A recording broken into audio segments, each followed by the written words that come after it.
IG Sindh ने बदउनवानी मुलाविस Karachi range के 11 police अफसरान और एहलकारों को बी कंपनी भेज दिया। SHO Ittehad town Chaudhry Akhtar, DIO AVLC Mukhtar Ahmed Panwar, in charge anti street crime Raja Khalid और AVLC officer Ghulam Shabbir B company जाने वाले अफसरान में शामिल हैं।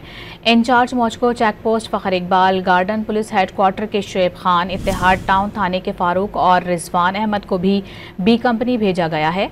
हेडक्वार्टर वेस्ट जोन के एहलकार सरवर भी बी कंपनी जाने वालों में शामिल हैं।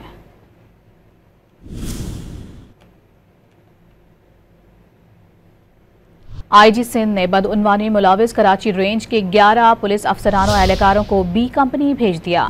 SHO Ittehad town Chaudhry Akhtar, DIO AVLC Mukhtar Ahmed Panwar, in charge anti street crime Raja Khalid और AVLC officer Ghulam Shabbir B company जाने वाले अफसरान में शामिल हैं।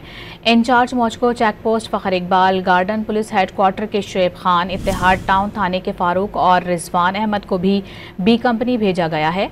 हेडक्वार्टर वेस्ट जोन के एहलकार सरवर भी बी कंपनी जाने वालों में शामिल हैं।